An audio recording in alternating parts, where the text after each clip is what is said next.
This is the Aussie NFL Fantasy Show. It's like riding a bike, mate, but when you come on this pod, it's kind of like riding a bike with no seat. You've been subjected again to this nonsense. Aussie? Ding, ding, ding, ding, ding, ding, ding, ding, ding, ding. Big Montana. Matty, if you were away for another week, I don't know whether we would have just started docking or not by then. NFL? I'll see how I go. I'm a bit rattled, but I'll figure it out. Rattled is Taylor's thing. Hit me. Hit me.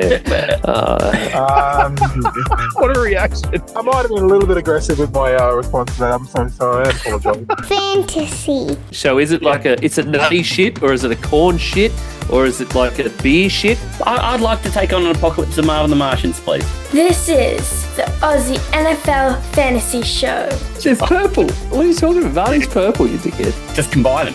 Big Bird plus Barney plus Barney. For the Aussie Gridiron Network, this is the Aussie NFL Fantasy Show. They call me Matty C, and with me tonight is Australia's finest fantasy football analyst, and we know this because he made 13 playoffs out of 13 leagues. We'll get an update from him in a moment, but it is only my bestest buddy in the whole fantasy world, Taylor Goodall. How are you, mate? Boys, when my silky smooth voice comes on this podcast, girls flick their bean and boys release stuff that looks like sunscreen. And you know what? It's week 16. Let's fucking go. Jesus Christ. It gets weirder and weirder and just further out there every week. I've kind of set myself up like I have to make it fucking weird. Well, like, you've used some of the really common ones early, so now I feel like what you've done here is you've just gone and found a list of words that rhyme with teen, I'm and really are now just trying fucking to hitting the work 'em hard. thesaurus. I'm out there really studying how to fucking turn words into something that sounds like teen. It's really tough. Fucking marvellous, mate. You remember when we used to win awards from the Poetry Society back in the Astro League days? I reckon you're on your way back. I'm trying That's to what I reckon is happening. Yeah, I know. I've been pretty frustrated that I've been missing some of those titles for poetry the last couple of years, so I'm trying to fucking win my awards back. We need to bring back a rapping segment next year too, by the way. We've got to workshop that puppy. Oh, they're coming. They're coming? Yeah, I think kicker rhymes need to come back in the playoffs, mate. That's why we need kicker rhymes. In the mid-madness. Oh, mate, it's good to have you on. Just real quick, mate, I know you were in 13 leagues. One of them is a guillotine league you've actually won. So with 12 continuing, how many were you in a wildcard bunch up for, and how'd they go? I had, so it was 7. So 7 leagues I played in on the weekend. And so I essentially just counted guillotine as a bye because I was like, it's already over. Yeah. So I had 6 essentially that I wasn't playing in, and the other 7 I did. I went 4-3. So knocked out by Kev in the Dynasty League that me and Ian basically say is fucking lame duck. But, you know, whenever you say that, everyone's going to go, yeah, of course you fucking hate that league because you're out. But, yeah, that's fair enough. And without force getting too much, I was knocked out of 2 leagues by our guest tonight. Yeah, I was wondering if you were going to say that. Yeah, look, like I said, it's a man who's basically gaining leagues, and that's what's awesome about this group that we've got. Is I feel like we've had Isaac come on, who I think he fucking like quintupled. I don't know how to fucking say that word. I mean, all sorts. He fucking ended up with about 6 leagues instead of about 1 or 2 last year, and we've even got Josh on tonight, who is in 4 leagues. Obviously knocks me out of 2 this week, that bastard, but. So I was knocked out of 3 leagues. I won 4. I'm into 9 semi-finals this week. But like I said, Josh is on tonight. He's been a good mate of mine for a while. Obviously, I've known him through another good mate of mine, Johnny. But we've been in the league and redraft for about 4 years now, and then obviously into a dynasty league that I commissioned this year. So absolutely stoked to have you on the podcast, mate. Welcome. Thanks, boys. Appreciate it. Mate, it is so good to have you on. We've got practically everyone who we knew was either going to come through the show or we thought was sort of adjacent to the show. And Joshy, I reckon you've got to be like, so there's Ian, who's a chatterbox like me, Taylor, who you can't shut the fuck up. I reckon you're about the next most active, though. And you bring it, mate. You fucking bring it. I've got plenty of time on my hands, so I just chat shit as much as I can to get people engaged, really. I'm so encouraged, though, to hear that you've just had this explosion in fantasy leagues. How many were you running last year? I was only in 1 league last year. It was our cash league that Johnny had ran for a few years, who Tay was talking about. Yeah. And then I got invited into the group chat, the AGM boys, and I've decided to jump into another 3 leagues, including an execution league. Yeah, so it's been good. Loved it. How did you go in that execution league? How do you fare? I think I got to about week 8 or 9, I think, from memory. Pretty good. Yeah, there was about 5 or so guys left. I think 5 or 6 maybe. Well got to about there. I drafted Cooper Cup and Christian McCaffrey, so let's not talk about that. And got knocked out just as Sam C came back. So that's very fun. Yeah, it was pretty rough because you're not spending a mid-third on Christian McCaffrey. That's putting no capital in that. Yeah, the number 1 overall pick and thought I'm winning this thing. Didn't work out that way. Of course, yeah. When you get to pick McCaffrey 101, no one can stand in your way. You go, well, mate, I've got an advantage over everybody. That's it. Those Achilles stood in my way, unfortunately. Unbelievable. But mate, I've got a question for you about this with the explosion of leagues. How do you find that impacts the way you watch football? Because when you've got one league, it just means that, you're cheering for your number 1 wide receiver on your fantasy team and you maybe cheer for your quarterback, whatever. As long as they're players who aren't, squashing your NFL team through the weekend. But how do you find that goes when you go from just having one and one of those sets of folks to worry about to having multiples? So I wake up at 4:30 every Monday and I set the iPad up, the laptop up and the TV, and I run the laptop on Russian links watching 5 games and the other 3 games I'm watching on the iPad. So it's non-stop. My electricity bill's going through the roof this year. It's been insane. Absolutely insane. Incredible. Yeah. Shout out VIP League, VIP Bro, VIP Sports if you're listening. I love your work. Everyone know the dedication that you do, Joshy. Plenty of time. Tay, do you have the commitment that Joshy's got? He's writing all these Russian freaking links to get his games live at 4:30 in the morning. I'm like, what are you doing, mate? What are you even doing? Yeah, normally Joshy send me Russian other things, but look,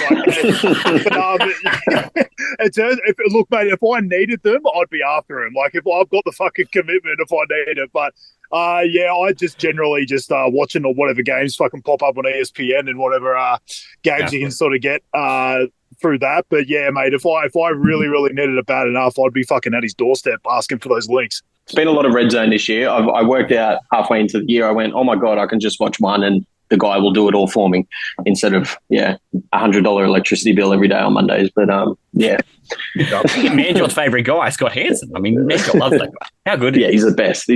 Right. Josh could win all of his cash leagues, and he's just basically going to break even for his fucking electricity bill. It's pretty good. Well, Josh, do you have any idea what you've signed up for with a couple of shows? I'm assuming that you're going to be stuck with us through Sunday as well. I mean, it's very presumptuous of me, but has Tay prepared you for much about what we're going to put you through? He prepared me a while ago. I was supposed to come on a little while ago, and then I've been ran through it a fair bit, so I'm ready to go. Yeah. So you've had some practice. You've been working away on the sidelines, mate. I've just been talking to my missus. She's got no idea what's going on, so I've been calling her Matty. She's starting to get the shits with that. And you're still married. If she hears us, if you play her this podcast that you're on and she hears us, she's probably going to leave you anyway, mate. So it doesn't matter what you say. Yeah, for hiding, mate. Yeah, that's why I got the AirPods on. No, wise, mate, wise. And we haven't had anyone leave after the Friday podcast and not come back Sunday yet. We're working our hardest. We've done everything we can to force someone out, but mate, it hasn't happened yet. So we'll see how we go. We may just be the ones who tip you over the edge. Well, that's good to know. We're going to dive into some breakout players for week 16. Taylor got our heads around the fact that it's week 16 a little earlier, for those who can catch that one. Wind back to about a minute and a half into the show. Jesus Christ. But then we're also going to have Taylor talk through the back part of the episode too, which is great. We get that every week and it's super valuable. And then for the Sunday show coming up, of course, we dive into the mailbag, and Joshy, it sounds like you are going to be well prepared for starts of the week. And I'm ready to go. I'm looking forward to that, mate. So it sounds like you're really strapped in for it. But Tay, do you reckon Josh is ready for the bit that we haven't described that he's got to do yet?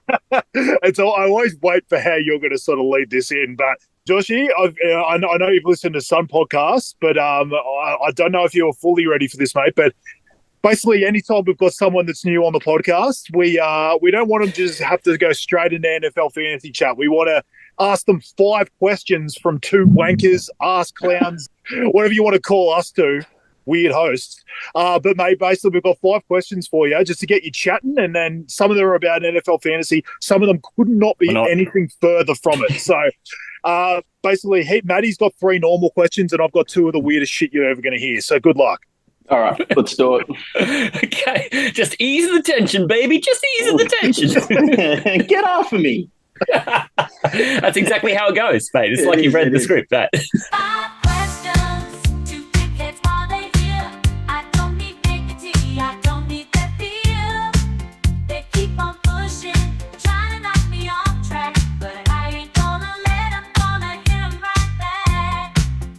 Well, I'll kick us off with a nice soft pitch, mate, because you're going to learn very quickly who's your mate here and who's a fucking asshole. A good place to start is, just talking about yourself, mate. And one thing we ask folks to come on the show with is just to talk about something that the audience might find interesting about you, and whether it be something that you've done or something that you do or a hobby you've got or a place you've been visited that's interesting. But just a nice soft pitch on something the audience might find interesting about you, mate. I found out a couple of years ago while I was on the piss that I could pretty much work out any math equation without a calculator. My best mate, we're on the piss one night. He goes, "Do you remember how good you were at maths at school?" And I went, "I definitely wasn't, because I got about 19% on my year 11 yearlies." Shit. Yeah, but anyway, I tested him and he gave me an equation and I just went like that, click of the finger. And now it's just this little weird thing that I can do. I don't know how I can do it, but I can do it. I feel like Rain Man. I was going to need you to help me with the starts of the week scoreboard then, because every fucking week, no matter what, he goes, "That's wrong. Oh, Matty Matt's that's fucking wrong." I see that. I see that every week. I need to team up with you, mate. Yeah, let's do it. You've already got your picture for the podcast, Matty. It's just basically like Alan in The Hangover when they're going down the escalator down to play blackjack. It's just Josh in the front, and we're next to him, and we're going to watch him win us money. Yeah, done. That's going to be the imagery for the episode. I think. We work pretty hard on that. TALOR Talk and Rain Man, yeah. TALOR Talk and Rain Man, yeah. Just Nostrataymus and Rain Man. Yeah. Jesus, that Nostrataymus stone is one I haven't really kicked over sufficiently yet, Tay. Nah, that's that could be on the cards for next year's podcast. Stay tuned. Ian was on a heaty last week, by the way. Wow, he was on fire. I know, fucking Barney. Well, what was a Big Bird mixed with Barney? Fuck me. We were in all sorts last week. Yeah, and mixed with Barney. There were two Barneys, because apparently I got the wrong fucking Barney. Yeah, you thought it was Simpsons Barney, but I was talking about the fucking big purple piece of shit. I mean, imagine the confusion if we also had like a bit of Barney Stinson wrapped in there. That would have changed. Yeah, I know. I believe me, that was on my mind too. But I've been thinking about it since. Couldn't go any further. Shout out MPH. Yeah, 100%. Tay, I think it's time you disabused your mate here. Yeah, look, mate, this is when we get into the real banter, the real stuff. I'm so sorry, Joshy. I'm so sorry. Yeah, I'm petrified. Questions. The questions we all come for. No one gives a shit about Matty's stuff in general, especially in this. Look, mate, if you're in an apocalypse, would you rather be fighting zombies or aliens? Oh, aliens. Ooh. Oh. Hey, straight to it. Yeah. Oh. Okay, you got to talk us through this, because that was quick. Yeah, I mean, I don't think aliens are that scary, man. Zombies are pretty scary. You could bend I don't know. Quick math. What kind of alien do you think you're taking on here? I mean, walk us through the alien picture. What's this apocalypse like? An alien could just be an illegal immigrant from Mexico. So, I mean, I reckon I could belt him. A different angle. Yeah. I mean, you think so until you find out he's one of those, like, fighting guys with the masks and stuff, that they always get him to fight and do the choreographed moves on The Amazing Race. Those guys. Nacho Libre. No, Nacho Libre, they're the ones. He's way out of shape, mate. I'll take him. He'll be right. Or it's like a Sicario for a drug cartel. That's probably not going to be. Yeah, no, I'm taking aliens. Taking aliens on every day of the week. Aliens is on fire. Mate, it was like the first 4 or 5 people all said fucking zombies, and we're like, we're going to have to change this question. This is shit. I'm basically trying to do the Lord's work and trying to fucking get people on the alien side, trying to play devil's advocate, and now all of a sudden it's just Alien City. Yeah, I think it was 3-0 zombies, and now it's 10-7 aliens. Yeah, I think it was all after Isaac said about marrying the alien queen and having an alien family. It just changed everything. I am the lizard queen. That may have come up. Yeah, Isaac was on fire. But yeah, this aliens thing, I mean, Brad Cummins was also a bit about how, like, well, you don't mind if the aliens like Sigourney Weaver. So he kind of took it a whole different direction. Yeah. And I like that there's been this play on, well, what is a zombie like? What's an alien actually like? I like that that's where this evolved to. That's been a bunch of fun. Yeah. because you could think an aliens is just this like bit like ridiculous being with all this tech and all these fucking like weapons and shit, or they could just be this piece of shit, or they could just be like the alien from fucking American movie. Dad. Just look like. Oh, what about in the movie? What was in the movie? The alien movie. He was cool as shit. Oh, is it Paul? Yeah, Paul. Yeah, exactly. Give me an apocalypse of those guys. Yeah, 100%. You're just chilling out. All right, okay. We've got the aliens killing it here. Thanks for that one, Joshy. You Back to the shit take your time because you may not have any idea what's coming on the fourth question. It's a curly one too. But in the meantime, I'm going to give you a settler. Mate, I know the answer to your question here, but I don't quite know why. So this is why it's a good question to roll in with. How did you find your favourite NFL team?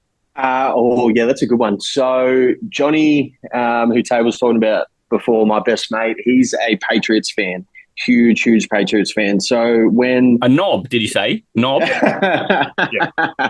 I'm just making sure because you said it like colloquial Patriots fan, but really the word is knob. Yeah, a bit of a dick. So yeah, back in the day, I can't remember what year it was. I should know this because I'm a fan of that team that beat Tom Brady for the second time. But Johnny asked me to come over for Super Bowl day at his house. I was only, I think, 15 or 16. I was supposed to be at my swimming carnival that day for school. Told Mum I was going to the swimming carnival, walked to school, walked straight to Johnny's parents' house, got on the piss with him, and he said, "Do you even go for an NFL team?" And I quickly looked at the TV and went, "Yeah, I go for the Giants." And I'd never watched a game in my life, sat there, got given Eli Manning in the drinking game. So I was fairly flexed by the time my mum picked me up after thinking she was going to grab me from school. And yeah, I've been a Giants fan ever since. So in other words, I've been depressed since about 2 or 3 years. 2011. Yeah, it's been a long time. It's been a long time, man. Bloody hell! But yeah, Big Blue. I'm pretty sure I was there. You were there. Yes, you were there. That was the one when they beat them when they were undefeated, right? Yeah, that was Eli Manning, Hail Mary pass to Victor Cruz. Yeah, and Johnny was like in to win like over $3,000 if the Pats won. But then he was like constantly hedging on the Giants the whole fucking game. Yeah, he ended up winning. Look at the odds of what the Giants were paying, so he could just like put $1,000 on it so he couldn't lose or something. It was. I think he ended up winning. Yeah, I think maybe even more than what he was slated to win on the Pats. Yeah, basically. Yeah, it was at least even, if not more. Actually, yeah, Mum didn't come pick me up. I jumped in the car with, I think, a couple of you boys and went to Berkeley Pub. Yeah, nice. Yeah, so Johnny could get his money. Yeah, I remember that now. Yeah. So you got it on the top shelf, but when did you realise they suck? Yeah. Pretty easy for the Giants. I wish I could change, but I can't. I'm stuck now. That's it. That's all right. We're getting Cam Ward, and he's going to be my Lord and Saviour, the Messiah. It's all good. You want to talk about guys who knows their teams suck. So, I'll tell anyone who'll listen that I'm a Jags fan. Tay, we've stopped talking about your team.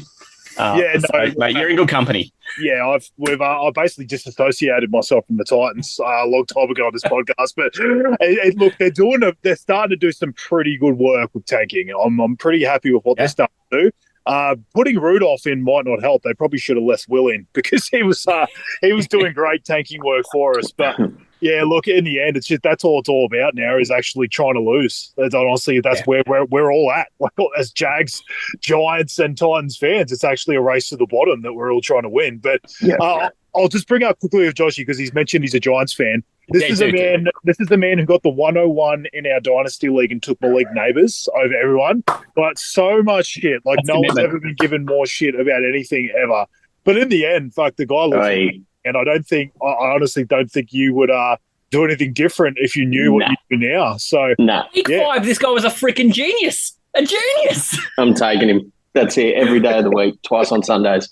Mate, and he was like wide receiver 2 through week 1 or something like that. He was amazing. So through week 5. So mate, quarterback is fucking sweet. Fucking nice, cool. All right, so that puts us there.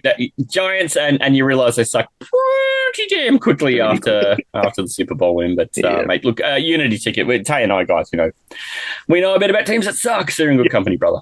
Yes, we do. That's it. Look, mate, and for more of the great stuff. All right, let's get straight to it. This has been a question that's got some of the best answers this year.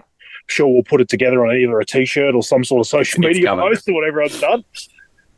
It's good to get people squirming and coming up with whatever comes to their mind. So, Josh, Yep. what would you put on your NFL fantasy Tinder profile? Ooh. Now, I got this question last week, and I've heard this question every week for the last 4 months, and I still didn't even know what to fucking do because I wasn't expecting it. So, well, I get what your pain is, mate.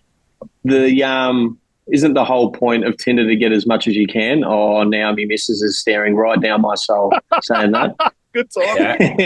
Yeah. So I'm going to go with a play on the more the merrier and go Jamaria. Ooh, I like that. Hey, I'll throw that in. that's classy. Jamaria. It's too much. I actually don't like it. It actually does. It's going to get the job done, and we were after people to either get slurries in or get no one. No, you know me, Tay. You know me.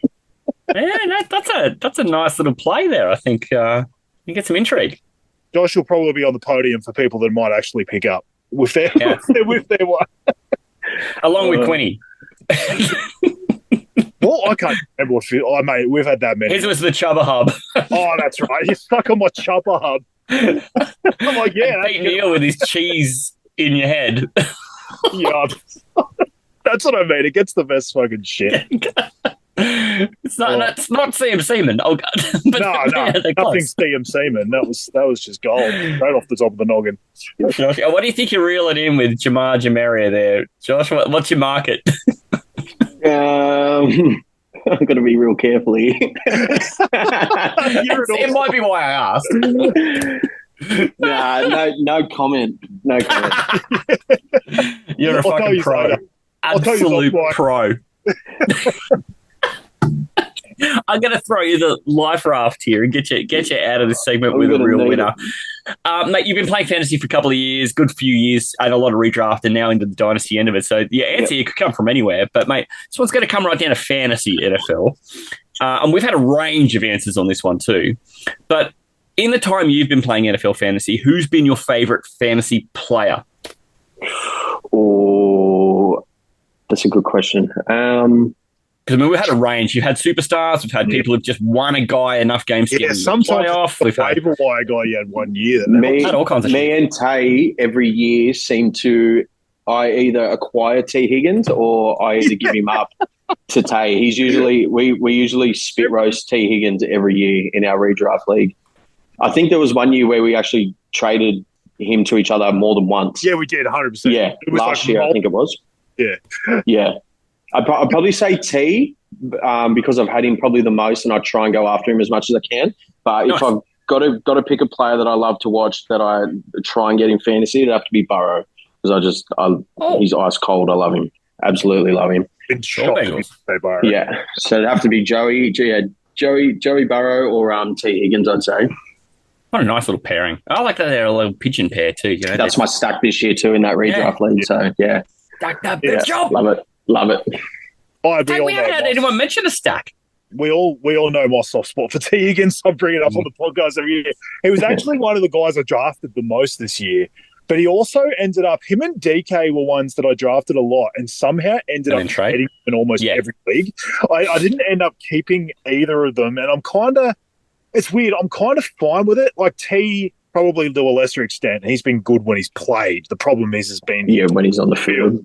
Whereas DK just fell apart after I traded him. Like it's honestly just worked perfectly. It's just it's been a bit of an anomaly. JSN's just taken over, so that worked out good. Whereas I trade T away. He's one of these guys that I just really, really enjoy watching play. So I don't care so much. I'm like, okay, I gave this guy away, but I absolutely love him. I kept him in like 2 leagues, I think. So it's not like I have no shares of him.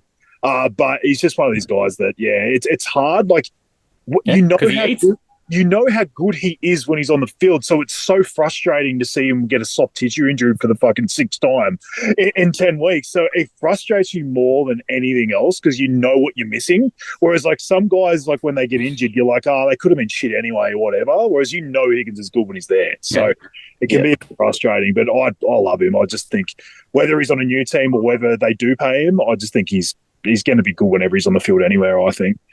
T, if you're listening, please come to the Giants. Thanks, mate. This is the Aussie NFL Fantasy Show. Problem is, it's an absolute pit of arseholes. Try your hardest, big boy. It ain't happening. It'd be the shitting in his cereal, I think. That would be the problem. That is the issue, yes. I don't think I need to know Spencer Rattler's breakfast schedule is done. Donnell money. And with that, we're into some breakouts. We do this every week as well, and I think it's super important that we do because we spend a lot of time talking about guys who are in that iffy kind of range because we spend a lot of time trying to help people make the tough decisions. Is it a tough decision to start the number 1 running back, the number 2 running back? No, those are easy decisions. But what it is good to do is talk about some of these star players because otherwise we tend not to a whole heap because they kind of sit and forget. What we like to do in this segment, though, is to really help people have confidence about whether they're going to drive home a big win at a position or whether they're going to get something surprising out of somebody who, maybe isn't at the big level and we think they can produce something out of their skin. And we do this every week. I love doing it. And generally, the way we go through this is we talk about a player from each position who we think is going to have a bit of a breakout. I mean, this is why we call it breakouts, Tay. There's no magic in that, right? No. And I'm glad you're stalling because my results last week were a hot fucking piece of ass. That was so bad. We all had our struggles, mate. I went looking through mine too, and I'm just trying to find where the wins are. And it's tough to find. You need to actually fabricate what we said. Get rid of the footage to actually find some winners. Yeah. But I mean, it was pretty bad. But look, onwards and upwards. Yeah. Good thing about the segment. Let's not recap. Let's look forward. Yeah. We're always looking for the next great thing. I always think this is a difficult position to start with because it has been bearer over time. But actually, all of a sudden this year, tight end has actually been a position where you can start guys with some confidence. And we've seen some really cool performances out of tight ends. So I kind of like to chuck it to our guest first. And Joshy, have you got a tight end in week 16 we think got a matchup that they can really expose and rack up some points for our wonderful audience? Seeing as I'm a Giants fan, I'm going to go with the tight end playing against us, and I'm going Kyle Pitts. Give me the breakout on Kyle Pitts. Give me the break. I'm going to be that guy. Give me the breakout on Kyle Pitts. Because they've unzipped the Penix. Yeah, they've unzipped the Penix, and it's time to put the Penix in the pit. Let's do it. I'll let him into that one perfectly. Wow, that was like a slam dunk off an alley-oop. Oh, that was delicious. Absolutely delicious. Globetrotter shit there. I'm D-Wade fucking laying it up for fucking LeBron in the background. How many memes are fucking getting out of this episode, by the way? Oh, my God. I'm going to find it hard to nail down the episode art. It's going to be multi. When you started this up, I'm like, oh, Kev, I can hear his erection growing. And then you're like, curveball. And it's not Theo Johnson. It's the guy starting against the Giants. Yeah. Bellinger? No. Fuck you. Oh, Joshy, where have you been my whole life? Sitting in the group chat, man. Yeah, you're coming back on the show before you get too much older. So what is it about this matchup you like? Tell us a little bit about the Giants that makes you feel like a guy with a checkered year is going to all of a sudden bust out with this quarterback change. I have absolutely no faith in the Giants anymore. I don't think I have for a long time now, but I'm just feeling the pit this week. I'll even go ahead and say 1 tutty, 85 to 100 yards, 4 or 5 catches. I reckon you get a big chunk play. That's cold. Yeah, I reckon we're going full tank now. And I think I think Penix as well is I'm all in on every team that plays us, and I have to go with that now. Wow. All right. Yeah. I mean, like 85 plus and a tutty, that's, I mean, you're talking almost 15 points just there without the reception. So, I mean, that's a good week in any tight end's book. Let's do it, Kyle. Look, the Giants are getting pushed by everyone that's not named Derrick Henry. Yeah. That guy's Nah. Tay, you got a tight end? I do. It pains me a little bit because he's on my opposition in Josh's team this week that I'm playing against. But I'm taking Trey McBride against the Panthers, second last against the tight end position. And for a guy that's tight end 3, for me to give him a touchdown guarantee wouldn't normally seem like much, but the guy has none. He doesn't have fucking receiving touchdown on the entire season, and he's tight end 3. That is absolutely absurd. I brought this guy up in the ranking show as my tight end 1, and honestly, I've been absolutely ecstatic with what I have gotten out of him when I made that call, especially given the fact that tight ends normally, if they're going to break out in fantasy, they pretty much have to have an outlier touchdown year, and he has done the complete opposite. All he has done is dove on a fucking fumble for a touchdown and rushed a touchdown in. Yeah. It has been an unbelievably unlucky year for him in the red zone, and I'm saying that finally ends this week. I'm giving him a touchdown guarantee, and I'm going to say he's in the top. I'll give him top 2 because I won't say top 1 because I feel like there's always like a chance someone's going to fucking break out and have like 3 touchdowns and beat him.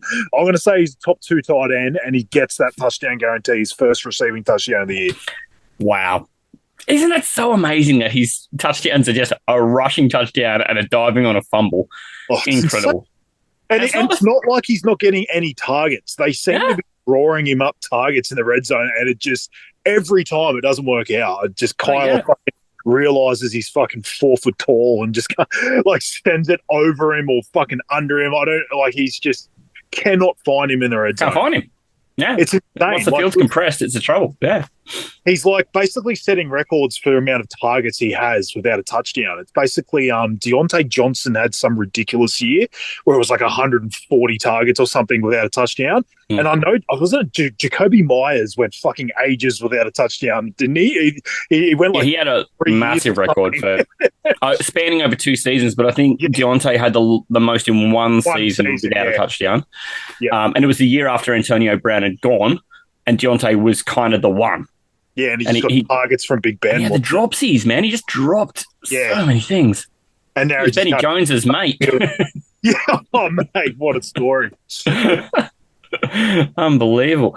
But there you go. So, look, I love the call because also, finally, this week, Cardinals again had a fumble go into the end zone, and no lineman dives on it and gets a touchdown. The same way that McBride had this year. So it's like, what the fuck is going on in Arizona?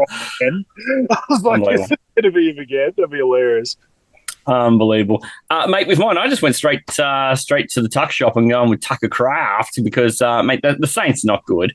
And, pick your spot on when you want to score touchdowns against them because you can have pretty much all of them unless you're the Commanders. They just all of a sudden stopped working out how to play football at all partway through the third quarter last week, and any other usual football team would find a way to do that.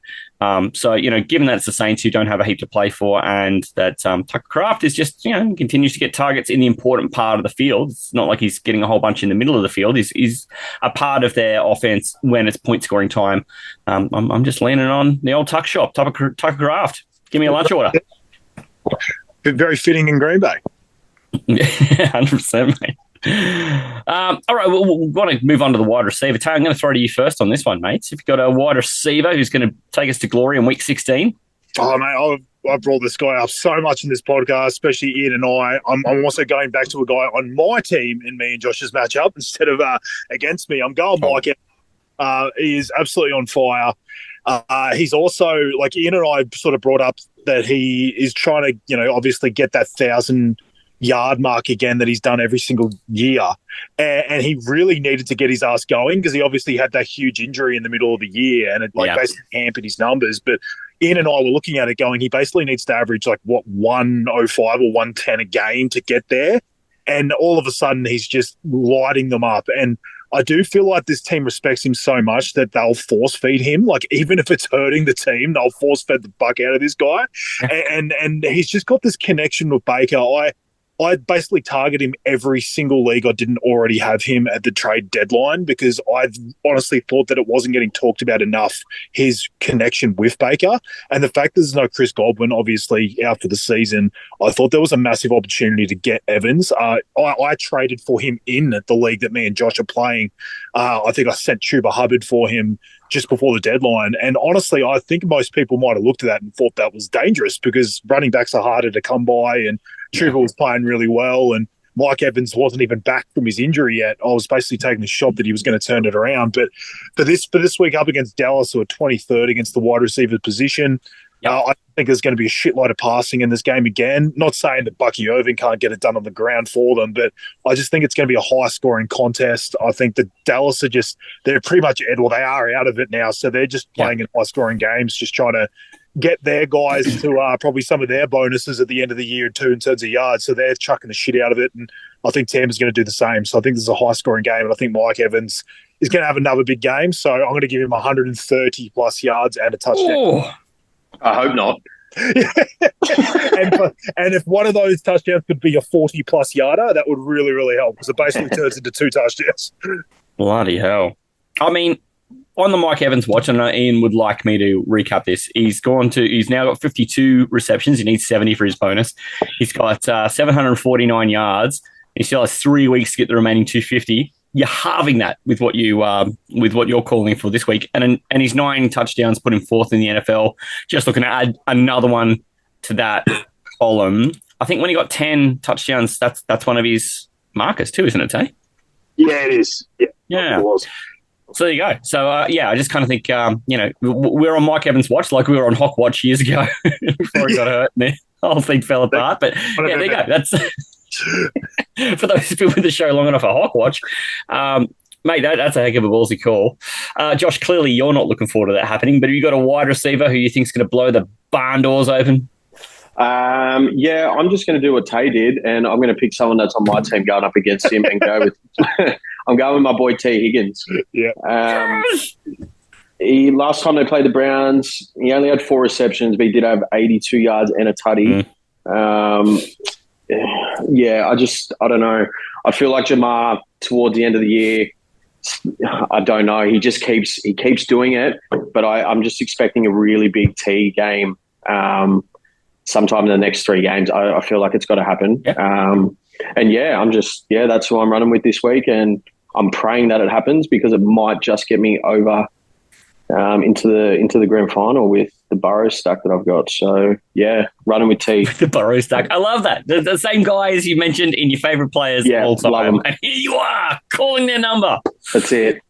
I'm all in. And this is where there's so many leagues really sus to haunt you. I've got T. Higgins in Astro League in my semi-finals, so it's not like I can sit there and hope T. Higgins goes shit. So it's one of those ones where if you've got some shares in a guy and you're against him in a league, you just got to hope he goes good, and you just hope you can win it elsewhere. So look, if Higgins has a massive game, I'm all for it. So go T, because obviously Astro is one of the leagues that I care about the most. So if I get killed by T. Higgins, and so be it. We're going British on this one. We fancy a T, and I love it. And also, Tate, Mike Evans. Give me some Mike Evans with 130 and a touchdown or 10, because I've got him against you in the Astros Keeper League, where you're going to vanquish the fuck out of me. If we're predicting stat lines, I'll go T, 2 tutties.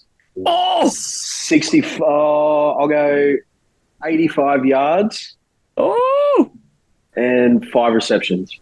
Jeez, 85 plus 5 for Pitts, and then 85-ish thereabouts or more for T. You've got a zone there. I like it. I'm putting my balls on the line. T, for me, if you're taking him as a breakout, you're always better off going touchdowns than you are like saying he's going to have a lot of yards. If he gets the 2 tutties, I'm just going to give it to you, mate.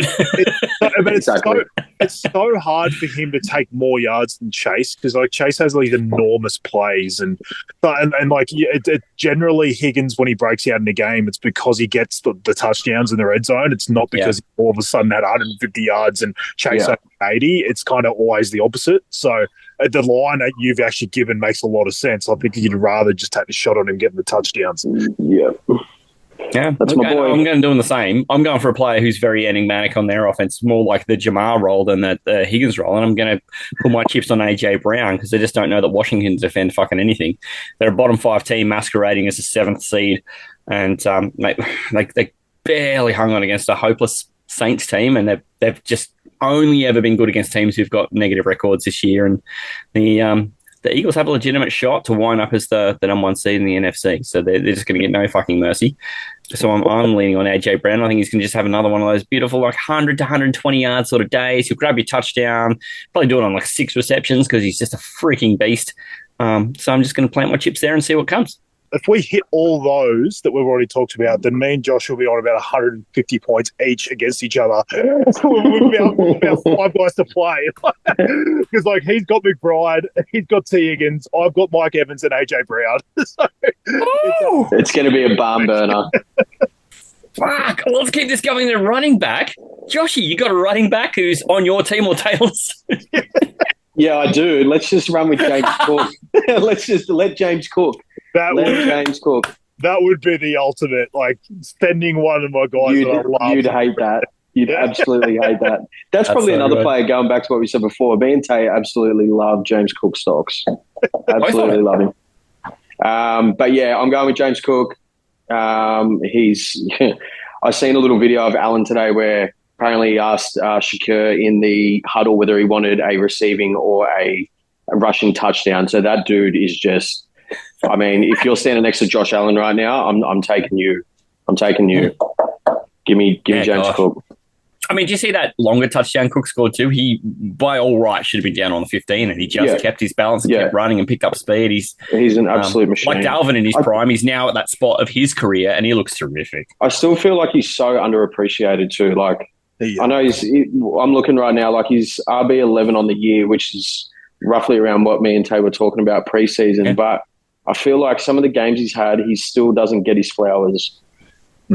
Can you imagine if he was on any team where the quarterback doesn't also score 250 touchdowns a year, what he would be? Like, it's to me, he's still got a lot of untapped potential. Yeah, 100%. Yeah. Just in terms of touchdowns, I think they do a good job of using him in general play. It's just the red zone to me in that goal to go situation. They've used him a lot more this year, and I think that was the jury was out on that though. Like, that was his kind of the query about him, but. Like, how many tutties has he got this year? Rushing touchdowns. Like, he's got 13 rushing touchdowns. He probably have, 3 or 4 receiving, I'd say. But, give me James Cook.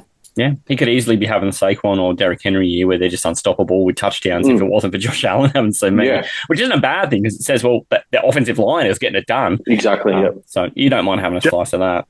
James Cook is like what I said before about T. Higgins, but to an even bigger level where I have to just wear it if I'm against him because I have him. It's like T. Higgins, I think I've only got him in 2, but I'm against him obviously against Josh, and then there might even be another one. Whereas I think like James Cook somehow worked out that I've got him in like 4 and against him in like 3. It's like I'm either got him or against him this week. Yeah. It's crazy. Like, I think I've got him against you in that keeper league. So and I've got it. Pete Neal has him against me in Dynasty in our semi-final. Like, it's just worked out that way. Yet I've got him in like 3 of my leagues that I'm in the semi-final as myself. Like, it's just one of those ones where I've just got to be fine with it if he has a good game. Well, what I like about this so far, and Tay, you're probably going to only exemplify this with what you say next, is we've got a whole cast of players here who are the reason that people are in the Final Four in their leagues. It's not because it's no accident that these are people we're talking about, and that you guys are talking about all the places you've got these players. You're either for them, against them, and it's just no different. This is something that I think you would discover if you talk to people outside the 3 of us here. There's going to be a lot of people listening to this going, "Well, I'm alive in week 16, and these are the guys I've got." Yep. 100%, mate. Yeah. I didn't nail you down on either yardage or touchdowns or fantasy points or whatever metric you want to put on this guy here, Josh. Give us a number. Give me over 100 rushing yards. Give me over 125 scrimmage yards. Smart. Give me a tutty and 3 receptions. I mean, I think going all-purpose yards is smart for a guy like that too. Like we learned this one the other week with Chase Brown. Ian took him for 100 rushing yards, ended up with 126 yards or something like that, but it was about 50-50 split between what was receiving and what was rushing. And it's like, I still think you were right. Yeah, exactly. So, At the end of the day, game. So that's all really matters. Smart. Hey, tell you, have you got a player that I own somewhere that you can spruik? You do, and I'm so jealous. And this guy is 100% going to be a league winner for anyone that has him. It's Jameer Gibbs. Yeah. With Monty gone, it's going to be absurd. He is going to get so much work. And, like, you look at how good he is with half the role. Like, Monty steals so much from him, and he still is in the top 5 at running back. It's just crazy. Depending on his scoring, he's 2 or 3.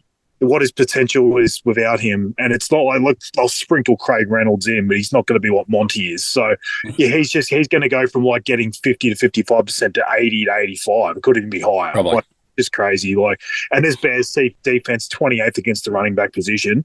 Yeah, I just think Gibbs is set up for huge success this week and obviously the week after for anyone that has him. So well done, Matty and Astro, and I've got him in the AGN redraft, but just anyone else out there, I think you've got yourself a person that could easily win your league for you. For this game, I am going to go with a 2-touchdown guarantee.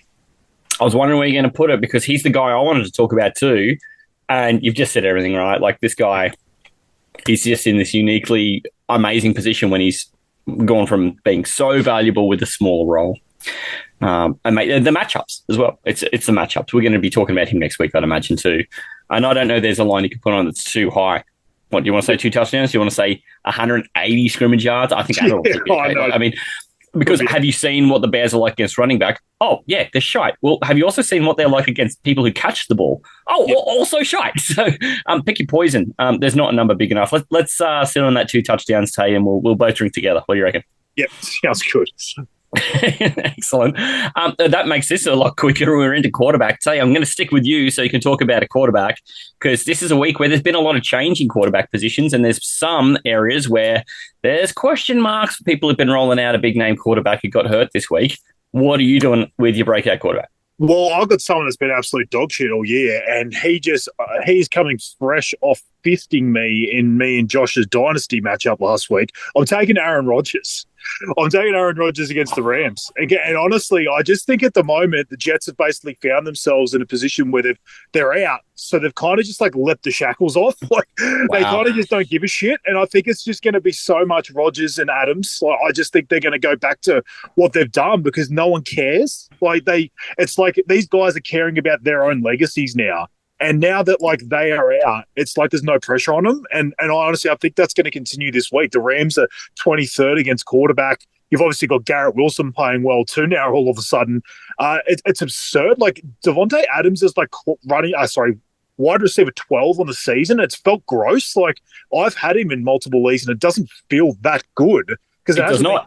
You've obviously had a trade in the middle and you're sort of hating his life at the Raiders, and then all of a sudden it was shit when he was getting fucking 15 targets and catching 3 of them at the Jets for fucking 60 weeks in a row. Like it's felt gross, but I just think this is the situation that Rodgers and Adams are just going to fucking tear the arsehole out of these teams in the last couple of weeks to try and like salvage something from the season.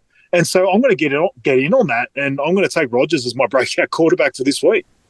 Oh, Josh, how do you feel about that, mate? Aaron Rodgers, the 2009. He played him against me, and he fucking So I just realised I was on mute as soon as Tay said that. I started screaming and said, "Yeah, that's right, start of the year."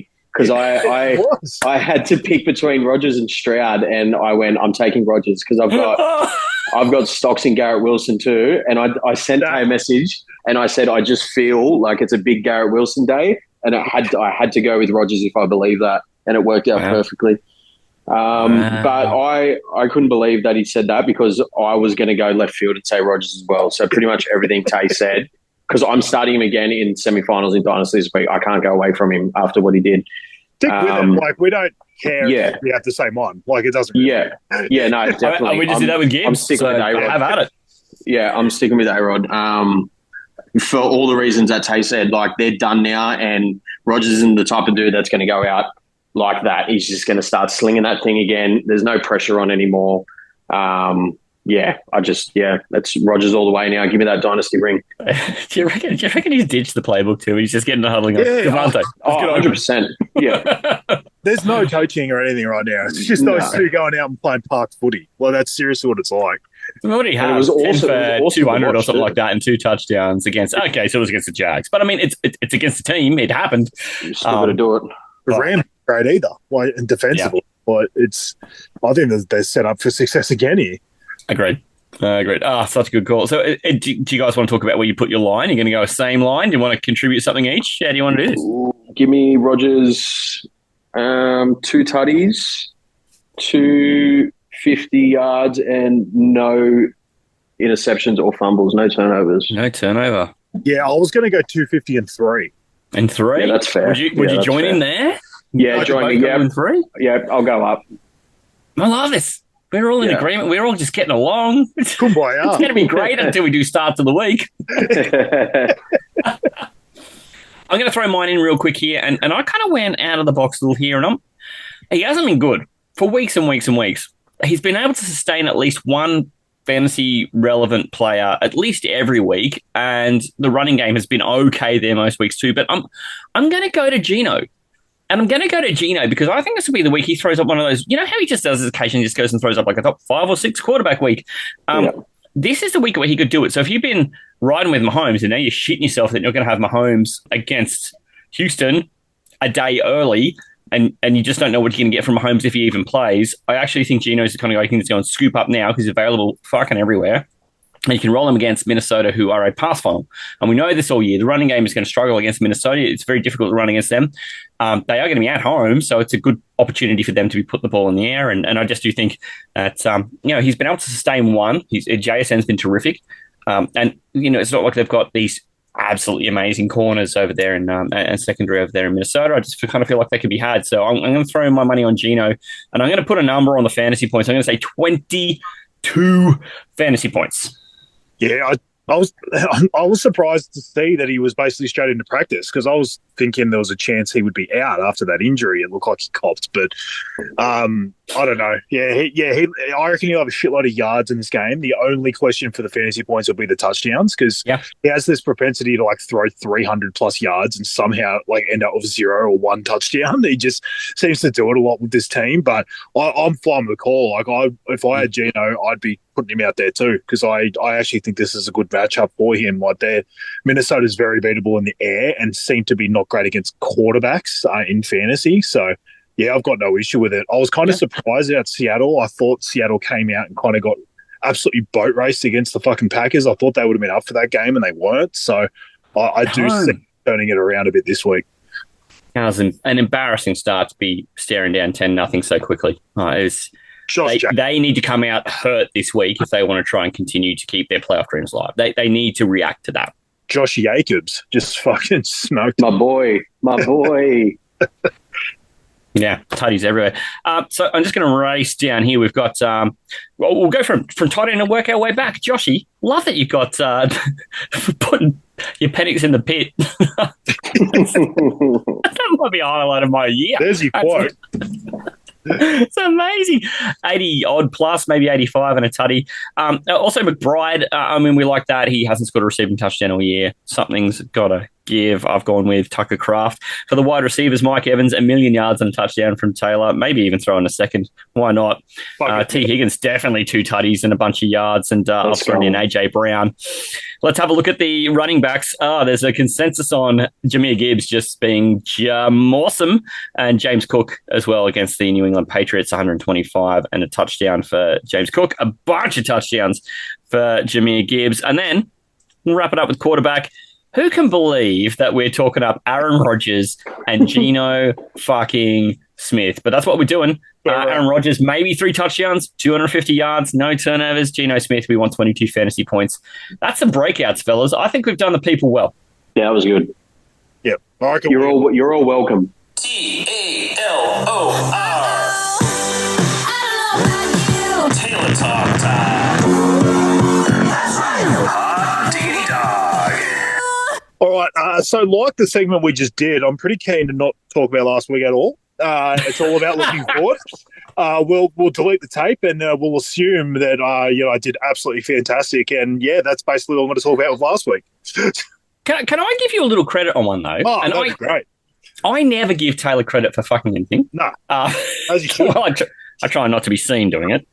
I liked your Kendre Miller call last week just for the feel of it because he was starting to get more involved. Yep. He goes out and has 9 rushes last week, but now Kamara pulled up a bit lame, and I just don't think that's going to hurt his production. And to be on it before the injury happened and see Miller so involved, it didn't turn into 1 million points, but it didn't have to. It's just to say this guy's valuable. Keep your eye out for him, and I like the call, so I'm just going to give you a bunch of credit for calling that one out early, Tay.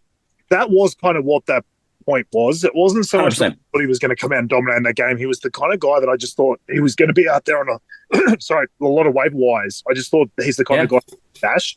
Like, especially if you're going into your playoffs, you never know. Like, something happens to Kamara or something happens to your starter. He's a bit of a plug and play. So, yeah, that probably was the best call out of that because, he didn't go out and dominate in the game, but he's looking like a pretty good stash right now. But and Nick's threw 3 touchdowns, but he also had the Jameis day and just threw a bunch to other people. Yeah. Yeah, look, it wasn't as bad as I probably gave the credit for, but it was just more that there was definitely a couple of sort of not so great ones in there. I was kind of glad that Ian took Sincere McCormick off me because he goes out there, has 7 yards, he gets injured, and he's out in the first half. So at least that didn't end up on the Taylor Talk resume, even though it was meant to be. But yeah, look, I'm looking forward to moving forward and absolutely nailing week 16. Yeah, well, week 16, time to get it rolling, mate. I don't remember your rhyme from the start of the episode now. I should have written it down. But all those things, go. Something about sunscreen and flicking beans. That's what I basically bring to Mortine, I think, was in there as well. Mortine, something like that. Dieseline, petroline, Vaseline, all those things. Yeah, well, speaking of flyers, like these guys are going to fly here in week 16. And look, that's... Josh, I'm sorry you're going to sit through 10 minutes of this shit. That might be one of the greatest segues of all time. It was the greatest and the worst at the same time, and that's basically what we do here at the podcast. So there's a fine line between horrendous and great. Starting to see which bits are scripted and which bits aren't you? Exactly. Behind the curtain, look. Yeah, 100%. And look, I'm going to go with... There's definitely someone I've sort of taken in this segment a few times this year, but he's sitting at 48%, which is proving again that he probably should be getting started more. I'm going to take Baker Mayfield against... I've already talked about, obviously, when I talked about Mike Evans, I just think there's going to be a lot of passing in this game. I think there's going to be a high-scoring game. Dallas just don't really give a shit anymore. They're kind of doing what Rodgers and Adams are doing, just sort of airing it out and sort of finishing their year on some kind of high. They just lost Trayvon Diggs. I think he's out too. So even though he gives up a lot of plays as much as he fucking makes plays himself, but at the same time, they've got to obviously fill that void with someone that's probably really shit, it being a backup. Yeah. So there's even more opportunities for, say, Mike Evans or someone else that I might be bringing up foreskinning in this segment in a sec. So I just think that Tampa's going to be able to pass the ball over Dallas, 29th against the quarterback position. I've taken Baker here, and I'll be pretty confident starting him. 29th, did you say? 29th Dallas are against the quarterback position this year. Woof. What's funny about that is I started Dallas last week in the Astro League, right? And it's a shitty position in that league, and we probably need to tweak it a little bit at times. Seahorse was really leading that charge a few years ago, but the only way to score points for defense in the way that league is set up is for turnovers, and I felt like it was a balls out play to do that in a wildcard match, to go and say, I'm going to start the Dallas defense, and they turned up and scored me 15 points in our scoring or whatever. But you know what I'm doing this week? Dropping them, just dropping them cold. And I'm never going to look at them again for reasons like this. Like Baker's he went across to LA and kicked LA in the teeth. Well, what's he going to do in the dome? Well, what he's going to do, and what the Dallas D are going to do in the dome is get fucking torched by Jalen McMillan, baby. I'm going to wide receiver and talking up the stack. Mayfield, Jalen McMillan, who started in a solid 2% of league right now. So, look, this guy, I've talked him up in the preseason, the pre-preseason, when we hadn't even done our dynasty drafts for rookies yet. And I was bringing up Jalen McMillan. I absolutely loved him out of college. I've been looking more at, like, obviously when I've got rookie draft picks and I'm like picking in the third round and stuff like that, obviously I'm not going to get the opportunity to take on all these like guys that are getting taken in the first round and, you know, all these guys with ridiculous combine scores and stuff like that. So I'm looking for outliers like you saw out of Puka Nacua the year before. I'm looking for guys that didn't have like these ridiculous speed scores and didn't have these ridiculous sort of measurables, tall, fucking long and stuff like that. I wanted a guy that was just reliable, and this guy had the same high score. I can't remember exactly what the metric's called, but Puka had this ridiculous score in terms of just being reliable on this like one report card thing. And Jalen McMillan and Malik Washington is another guy I'm really high on. They both had it, and they both went like third and fifth round because they weren't quick and they weren't like tall or anything. But these guys are reliable, and so when they get their opportunity, they're taking it with both hands, literally. So you saw Malik Washington 552 last week. He was leading fucking Dolphins, and Jalen McMillan is really starting to take over. He didn't take over initially when he got given the wide receiver 1 role that everyone wanted him to when Mike Evans and Godwin first went out. But now what you're seeing is with Mike Evans back, and even though he's dominating himself, he's taking a lot of the coverage away from a McMillan who can just sort of sit in these intermediate routes, and then has the ability to fucking take along one of the house as well. So he's playing really, really well. I really like him in this matchup. I've already talked enough about the passing. They're 29th against wide receiver as well as quarterback. So it's another Really? there's a bit of correlation right there. But 2% started, so I'm really taking a deeper shot. But I really like McMillan this week. I've got him in Dynasty against Pete Neal in our main Dynasty league, and I'm probably going to play him over Najee. I'm actually going to play him as my last flex. I actually don't think that's mad. I think that is probably something I would do as well.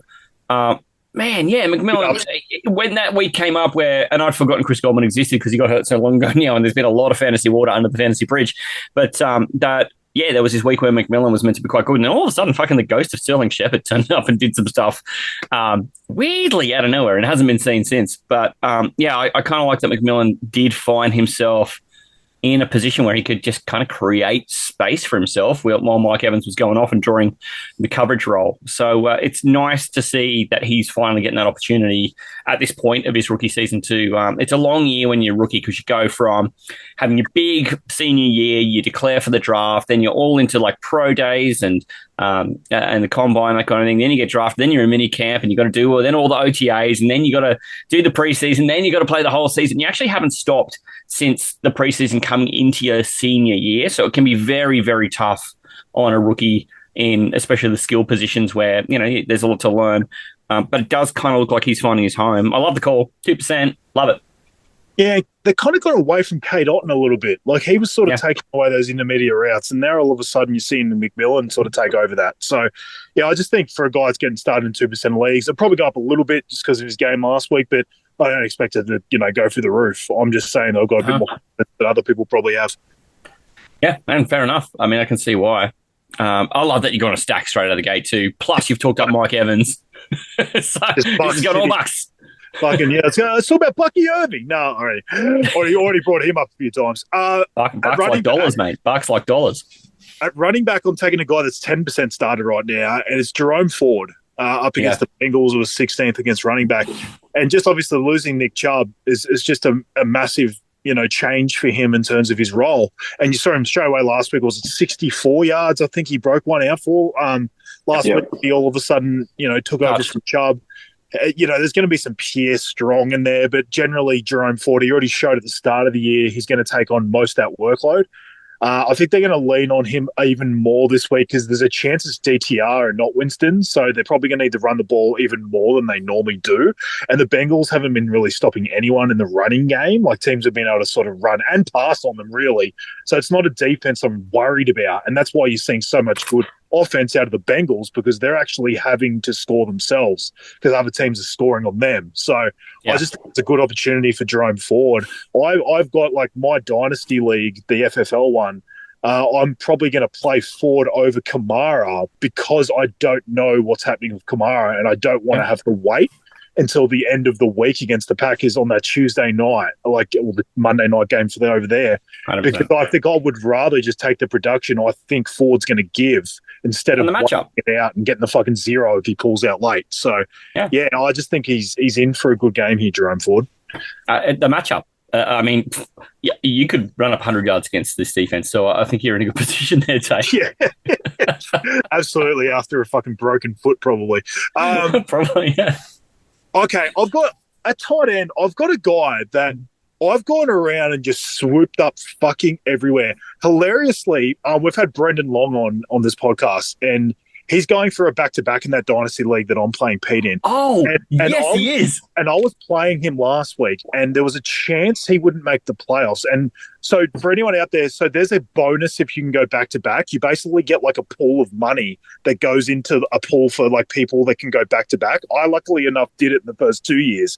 But he won last year, and now he's trying to go back-to-back. So I was trying to keep him out of the playoffs against him, and he lost 2 of his tight ends. And so he had Evan Engram. So I purposely put in a fab bid for Brendan Strange to try and hold him away from him so he didn't have another tight end to play. And I did it. And now all of a sudden Strange went fucking off. Had 12 targets last week and got 11 of them. Yeah. And now I'm playing him. I'm using him as one of my tight ends in that league. I've also picked him up in Astro and I'm going to play him. I'm playing him in like 4 leagues this week because I just think they have obviously an offense that runs through that. You see it with Evan Engram when he's there. Obviously, it's more when it's Trevor Lawrence, but Mac Jones just peppered the fuck out of Brendan Strange, and I have no reason to believe that doesn't happen again. I know it was a bit of a higher scoring game, 32-25 against the Jets, but yeah, I don't know. I just don't really see why that's still going to stop. They got the Vegas, who were fucking 28th against tight end. I don't know. I just think this is a chance of being this like real waiver wire pickup that I might be talking about in a couple of weeks going, holy fuck, I'm so glad I picked this guy up. Yeah, we're going to talk about our late season like heroes as we do our wrap up show, and this could be one of them. When you see him come into the team, and knowing earlier in the year he came into the team for a game and or two when Engram was having trouble getting back, and he even had a touchdown and 60 yards in one of those games too. It's like he all of a sudden is like this Mr. Net, necessary if you have Evan Engram, and now that Evan Engram's gone for the season to go 11 of 12. Mac Jones clearly. He doesn't have a bone of quit in his body because there's no reason for the Jags to be trying to win games. And here he is trying to force overtime against the Jets by forcing the ball to Brendan Strange. He's just as a weird sentence being uttered by another human being. It's like Mac Jones is Oprah and Brendan Strange is every fucking person in the crowd. Just like, you get a fucking reception and you get a reception. It's all him. Yeah, it's just got 3 decoy receivers and Brenton Strange out there, so that's how it works. The whole offense through Brenton Strange. But mate, and I love this because this is a guy, and I can see what you're doing here with the TALOR Talk. Is you're taking a lot of guys out of us for starts of the week because I had every single guy you've mentioned written down. This is what I do well. Josh, he's got Ford in there, which I think if you've got to write down Ford, right? Because if Taylor doesn't take him, one of us is going to take him for starts, and they're going to be in a position of great advantage. But mate, fantastic! I love this. That not many people would be looking at Jags skill players to try and help save their season. But not only are you doing that, you're taking the backup to the player who I was pretty sure at the start of the year was in position to be a top 3 tight end. So It's amazing that he's doing it with a backup quarterback for a 3-11 team. Just take the role. The role just seems to be there. They obviously worked in the preseason that Evan Engram was going to be a huge part of the offense, and then you just... You chuck Strange in there. And there is this weird thing of backups doing well with backups, like because they probably trust each other. Yeah. So it's almost like Strange might be actually is going to work better with Mac Jones than maybe Evan Engram was because they've sort of got a bit of a rapport.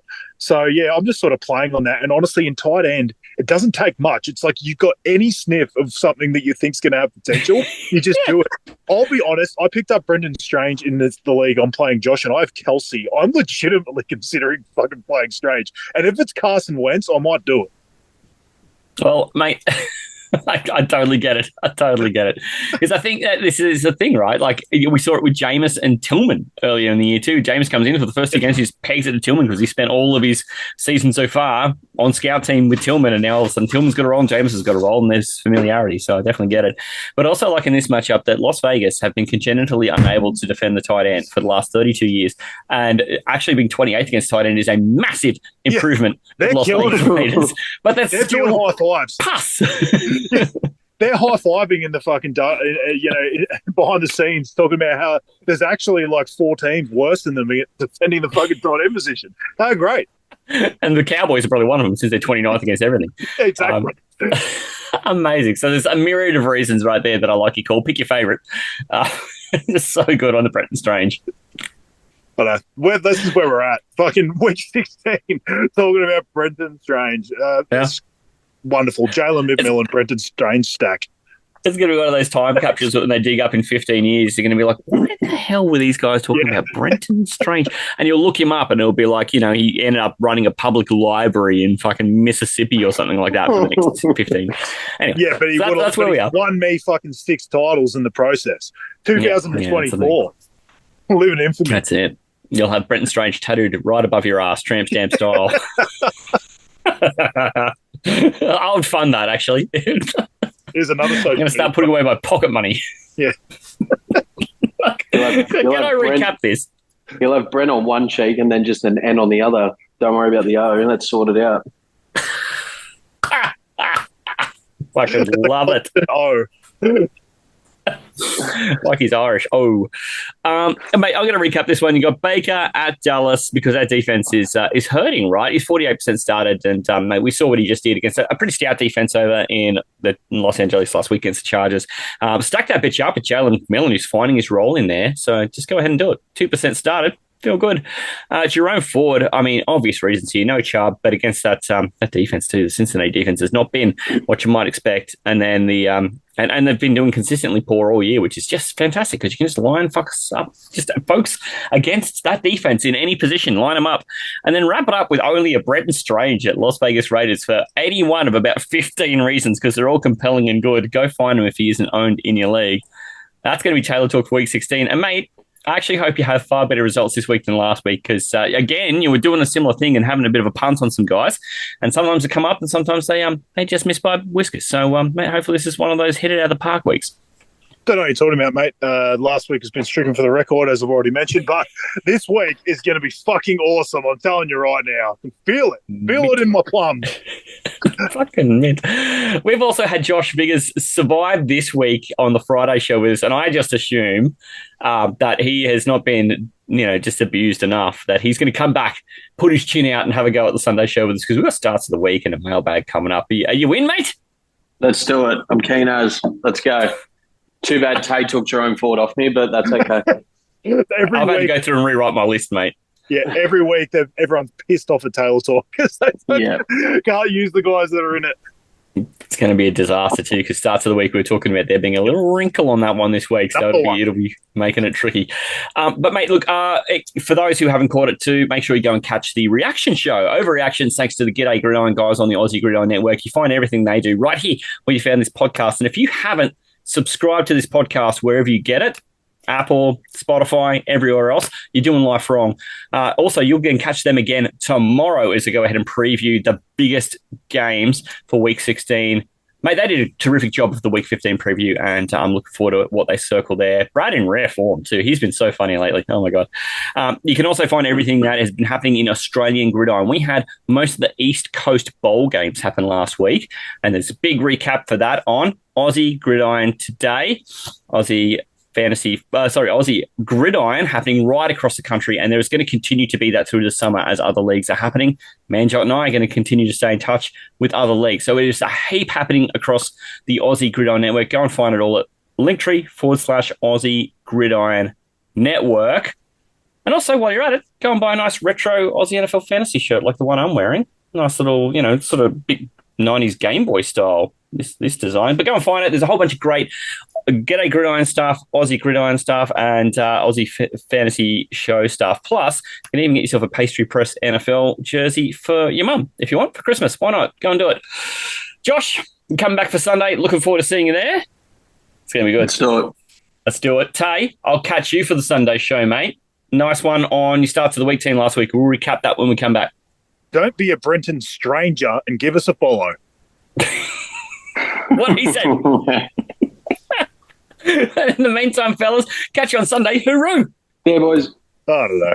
This is the Aussie NFL Fantasy Show. Girls flick their bean and boys release stuff that looks like sunscreen. And you know what? It's week 16. Let's fucking go. Yeah, I mean, I don't think aliens are that scary, man. It's going to get the job done. Aussie? We usually spit roast T. Higgins every year in our redraft league. Quintupled? I don't know how I can say that word. Just take Brandon Cooks and be happy, mate. NFL? I run the laptop on Russian links, watching 5 games, and the other 3 games I'm watching on the iPad. So it's non-stop. Yeah, normally Josh is send me Russian other things. Fantasy. Isn't the whole point of Tinder to get as much as you can? Oh, now my missus is staring right down my soul. And now all of a sudden it's just Alien City. This is the Aussie NFL Fantasy Show. Yeah, they've unzipped the panics and it's time to put the panics in the pit. Let's do it.